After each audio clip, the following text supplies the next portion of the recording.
Forget the sound of my necklace snapping. It wasn't just the chain breaking, it was years of silent resentment, jealousy, and manipulation boiling over in one violent moment. Before we begin, drop a comment and tell us what would you do in this situation? Be honest, tell me in the comments below. We read every comment. Let's begin. My mother's fingers gripped the locket at my neck so tightly that I thought she might rip my skin too. And then, snap. It flew from my chest like it had been yanked out of my soul. Landed right in the dip tray next to my aunt's half-eaten sandwich. "You selfish disgrace," she screamed, right there in front of the entire family. Everyone went quiet. My cousin stopped giggling. My uncle paused mid-sip. Even the baby in the corner stopped fussing, like even he knew something dangerous had just cracked open in the room. I stood frozen, my chest burning where the necklace used to lie. My voice wouldn't come out. She pointed a trembling, furious finger at me. "How dare you refuse to sign that house over? It wasn't even meant for you. You think you're better than all of us now because your dead grandfather handed you the keys to his little fairy tale cottage? You're pathetic." I should have seen this coming. Ever since the will was read, the air in the family had turned venomous. Grandpa left the lake house to me. Not to my mother. Not to my uncles. Just me. They expected I'd be a good girl and sign it over. I didn't. And that's when they turned. "I raised you," she kept shouting. "I sacrificed for you, and this is how you repay me." That house should have gone to the family. Not some ungrateful little girl playing grown-up. I didn't move. I didn't cry. I just looked at her, and, for the first time in my life, I felt nothing. Not fear. Not sadness. Nothing. Because while she was losing control, while they were all showing me who they really were, I already knew something they didn't. Something I had done last week. Quietly. Carefully. Something that would change everything by morning. They thought the house was all Grandpa left me. They had no idea what else I had taken from them. And, trust me, they weren't ready for it. After she tore off the necklace, she smirked like she'd won something, like she'd broken me. But she hadn't. If anything, I saw her more clearly than ever. I bent down slowly, picked up the locket from beside the stained napkin, and held it in my palm. The chain was broken, but the locket was still intact. My fingers closed around it like it was the only thing keeping me tethered to reality. That locket held a picture of me and Grandpa on the dock at Lake Willoughby. I was 7. My hair was in wild curls. His hand rested gently on my shoulder like he was guarding me from the world. I stood up and looked around the room. Everyone was staring at me, my cousins, who never took me seriously. My Aunt Lorraine, who always called me the emotional one. My father, silent as always, pretending not to pick sides, but his eyes avoiding mine like they held shame. "I'm not signing it over," I said calmly. My voice was quiet, but it carried like a blade through butter. "I don't owe any of you a thing." That's when my cousin Jeremy laughed. "Come on, Sam. Don't act like you earned it. You were the soft one Grandpa felt sorry for. It should have gone to the family." I blinked. "I am family." "Barely," my mother muttered. "Always out on your own, playing the victim." My chest tightened, but I stayed still. I knew if I reacted, they'd win. That's all they wanted. A show. A scene they could twist later into "see how unstable she is." So I stayed cold. I smiled. "You'll all see tomorrow," I said. "Enjoy your dinner tonight." And then I walked out of the house, past the lawn chairs and tiki torches, across the gravel driveway, past the car Dad never let me borrow as a teen because I wasn't responsible enough. I didn't cry. I didn't flinch. I drove home with the windows down, the locket still clenched in my hand. And by the time I reached my apartment, my phone was already buzzing with texts from people I hadn't heard from in years. Because what I had done wasn't just about keeping Grandpa's lake house. It was about what else he had left behind. Not in the will. Not in some envelope. But in a file. In a transfer. In a secret he shared only with me 3 weeks before he died. The trust. The silent ownership. The company. And by morning, every single person at that dinner was going to realize they didn't just lose a house. They lost everything. I couldn't sleep that night, Not because I was upset, but because the silence in my apartment was finally peaceful. For the first time in my life, I felt free. Not free in a dramatic, throw it all away kind of way. I mean the kind of freedom where you stop waiting for approval. Where you stop trying to be enough for people who are committed to misunderstanding you. I curled up on the couch, barefoot, legs pulled to my chest, and opened Grandpa's old leather journal. He'd given it to me one afternoon, sitting at the lake house just 3 weeks before the stroke that ended everything. He was wearing that red flannel shirt I loved, sipping black coffee on the porch, while I was trying to fix the broken screen door for the 100th time. "I trust you more than I trust anyone," he said. I'd laughed. "Grandpa, I can barely keep my succulents alive." But he wasn't joking. He handed me that journal, a little battered but well-loved, and said, "Everything's in here. Read it when I'm gone. But only after the will is read." I didn't understand it then. But now, sitting alone in my dimly lit apartment, flipping through its pages, it all made sense. On page 47, there was a name, a company, an ownership document, and at the bottom, his signature. Dated, stamped, witnessed. Blake and Ashcroft Holdings.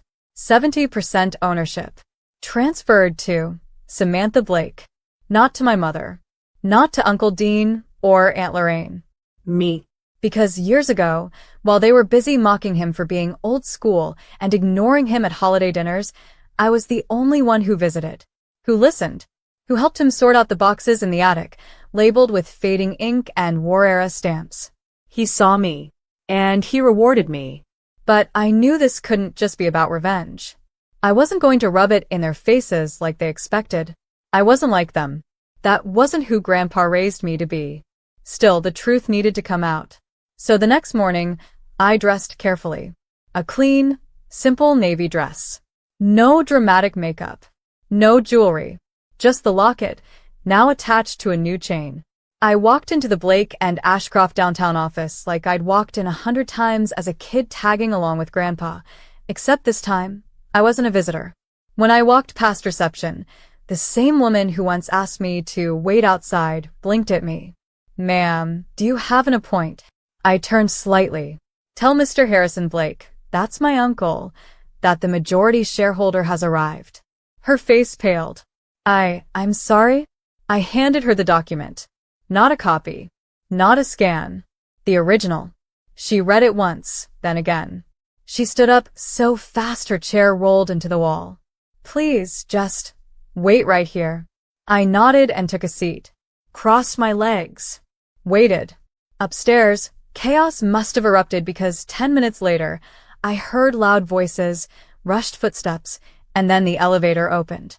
My uncle, my mother, and their lawyer came down like storm clouds. My mother looked furious.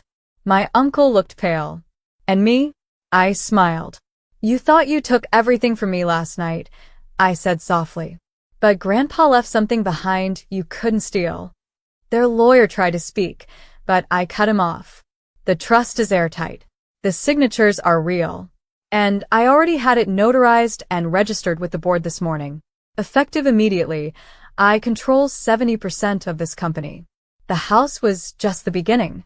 My mother's mouth opened, but no sound came. Her eyes darted around like she was searching for a way out. And my uncle, Mr. Big Man in a gray suit, just stood there, shoulders deflating. Because they finally understood. Everything they built, everything they thought they controlled, now belonged to the girl they humiliated. And I wasn't just keeping the house. I was taking the family legacy with me. They stood there in stunned silence, like statues chipped and cracking under the weight of a truth they never imagined would catch up to them. My mother's lips quivered first. "This isn't right," she whispered, shaking her head, like saying it enough times would erase the ink on the documents. "Your grandfather would never." "He did," I said. Calm. Steady. Unshaken. He knew exactly what he was doing. And deep down, you know it too. She turned to the lawyer, her voice rising like a drowning woman grabbing at air. "There's got to be a loophole, something to contest. That document, it has to be fake." But the lawyer, a man who'd spent most of my childhood brushing me off at family barbecues, just sighed and gave her the slow, painful truth. It's not fake. It's binding. Fully executed, fully legal. It holds more weight than the will. The trust was set up separately, privately, and with full capacity. My Uncle Harrison staggered back like someone had hit him in the gut. She doesn't know how to run this company, he snapped, his voice rising in panic. She's a teacher.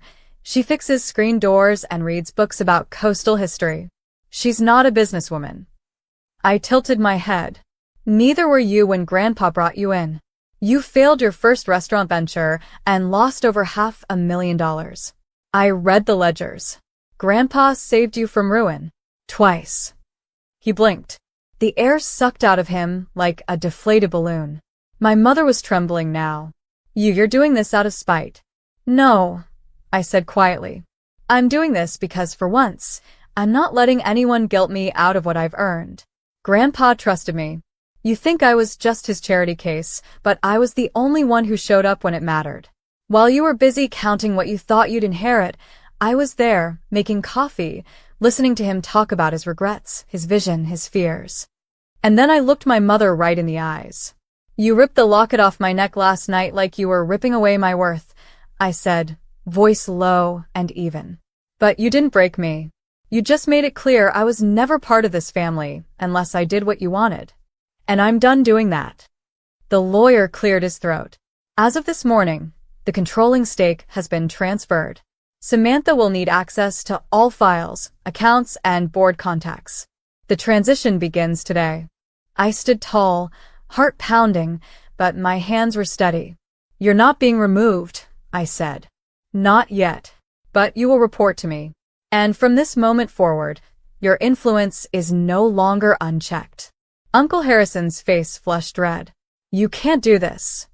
I already did, I interrupted. And I turned away. I walked past the glass walls, the marble floors, the receptionist who now looked at me like she was seeing me for the first time. And as I stepped into the elevator, alone, I exhaled. Not from relief. No, not yet, but from finally being done with begging to be seen. I was done shrinking. Done explaining. Done letting people treat me like an extra in the story of my own life. Now, I was holding the pen, but there was still one more thing I needed to do. Because the story didn't end with the company. It didn't even end with the house. There was something else, something I hadn't told anyone yet.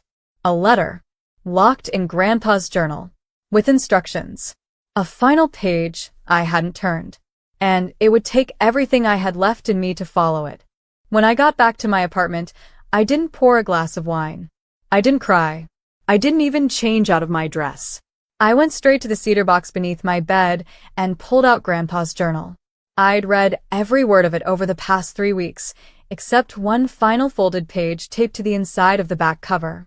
The envelope was sealed with wax, dark red, the old-fashioned way, and on the outside, in Grandpa's shaky handwriting, it simply read, "Only open this when they turn on you."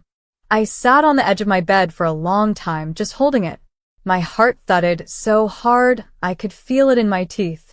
I peeled the wax seal back slowly. Inside was a letter. 1 page. Neat. Intentional. And as I read, my hands started to shake. My Sam, if you're reading this, then you already know the truth. They never deserved what they were waiting for. Not the house. Not the company. Not you. But there's more. You remember the cabin out by Linwood Creek? The one I always said was just for fishing? That land sits on a gold vein. I bought it in 1982 from a man who didn't realize what he had. Over the years, I kept it off the books. Quiet. Even from the family. I wanted to pass it on to someone who understood value beyond money. There's a deposit box key hidden in the floorboard under the bed in that cabin. And in that box, the mineral rights, the claim documents, and $1.2 million I moved offshore before the cancer scare. It's yours. Not to flaunt. Not to throw in their faces. To build your life. Start your real dream, whatever that is. Not the one they told you were supposed to have. And if they come crawling, and trust me, they will, don't harden. Just don't bend. You were never meant to live under their rules. Love you always. Grandpa. I reread it 5 times. Each line hit like a thunderclap. I wasn't just the owner of a house or a company. I had the power to walk away from them entirely and thrive. The next day, the calls started. Aunt Lorraine called crying, said she was ashamed of how everyone treated me. She wanted to have lunch. Uncle Harrison emailed asking for a second chance to talk things through. Even my father, who hadn't said a word when Mom humiliated me, sent a text. You know I've always respected you. Maybe we can rebuild. But the one that broke me wasn't any of them. It was Mom. She showed up at my door, eyes tired, makeup smudged like she hadn't slept. I know I went too far, she whispered. But that house, I thought we'd all be taken care of. I was scared. That's all. Please, Sam. We're family. I looked at her for a long time. For a moment, I saw the mother I remembered from childhood, the one who tucked me in, who braided my hair, who kissed my bruised knees. But that woman was gone. This one had let her hunger for control and entitlement drown the rest of her humanity. Still, I didn't yell. I didn't slam the door. I just said, you don't get to treat people like dirt and then cry when they stand up.